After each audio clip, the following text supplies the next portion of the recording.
Well, it seems that perversion and the police do go hand in hand. After reporting yesterday on Cleveland Police Constable Matthew Lewis, who is now plain old Matthew Lewis, and his sexy time in the police station and the sending of an intimate image of a woman without her consent, something we reported on the 27th of October, the other Cleveland Police Constable also reported in the same 27th of October video was now former PC Clare Ogden, who also faced her misconduct hearing yesterday over her own sexy time adventure inside the police station whilst on duty and whilst in uniform.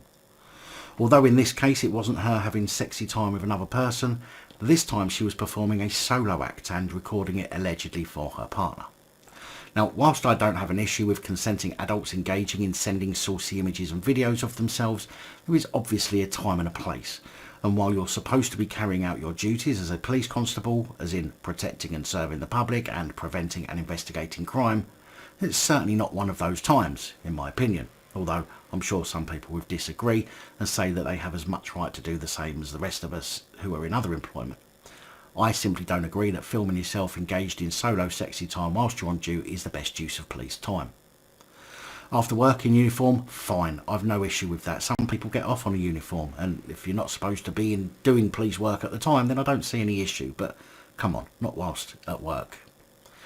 40-year-old Clare Ogden also appears to have recorded sensitive information on her mobile phone and sent it to a third party.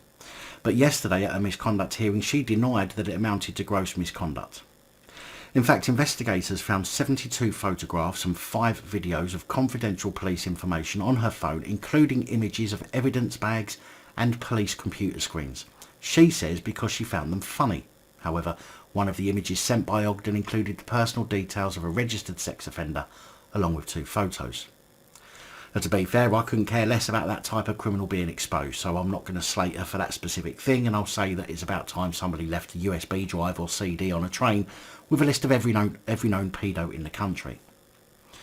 Now, the charge of pleasuring herself whilst on duty actually came to light because investigators searched her phone due to the potential data breaches rather than the data breaches coming to light due to the sexy time video.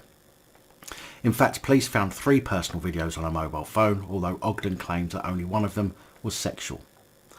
Although I'm pretty sure the investigators who watched them would have been able to tell and determine if the others were sexual too. When she was confronted about her videos, her excuse was that she was probably on a lunch break and the footage had been shared with her partner during one of the COVID lockdowns. She told the panel, "I went downstairs in the office to use the bathroom. It was an ill-judged, spur-of-the-moment decision. I was caught in the moment. I don't think I have experienced embarrassment and shame like it. I just wish I had not done it. It was a 5 to 7 second moment of my life that I will regret for the rest of it." To be honest, from her explanation so far, it sounds more like she filmed herself going for a piss. Went to use the bathroom, caught in the moment. Maybe that explains this photo, as it looks like she's just emptied her bowels. "I have a good sense of humour," she says, "but I may have been having a bad day or was in a bad place mentally, and at that moment I thought those things were funny. On reflection, it is not funny. It has been my experience through this investigation that you can't trust the people who are investigating you. No matter what they say, they do the opposite. I felt somewhat pressurised to resign in June this year. It was not something I wanted to do and not something I took lightly." So you can't trust the people who are investigating you, you say? Can you imagine my surprise? But let's be honest, it's not a conclusion that you simply stumbled across during this process, is it, Claire? You yourself were one of those people who investigated people, but yet you all claim to trust you in your attempts to try and make people believe that you're trying to help them, when in fact your sole aim is to find evidence that works against them. So please don't act too surprised. Mark Leigh Morgan, representing Cleveland Police, said there are 3 videos. One is accepted of being of her performing a sex act upon herself. There are 2 others she is saying are not sexual. She accepts on her part that globally this allegation amounts to gross misconduct, and one of the images is definitely sexualised. She says, "I'm not accepting I was on duty. I might have been on my lunch break. In that submission, that is wrong. When officers come on duty, they are on duty for the entirety of their shift. They are not working at Sainsbury's where they get an hour off for lunch. They are there for the entirety of the shift, and they are paid for the entirety of their shift. She is in uniform. She is in the police station. Any member of the public is going to take a dim view of a police officer who engages in that sort of sexual behaviour and recording it whilst on duty in a police station."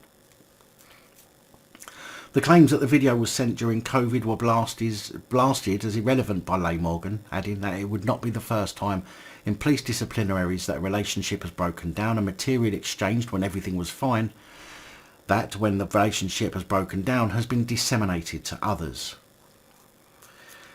In relation to the data breaches, she told her bosses she had recorded those on her personal device because the battery on her work phone was flat. But she also admitted she had shared a number of shots of the police computer screen with a colleague as a joke. Data protection officers later assessed 34 of the images that were in the most serious red category, meaning that individuals involved, including a registered sex offender, were easily identifiable and could be seriously harmed if the images fell into the wrong hands, such as vigilante groups.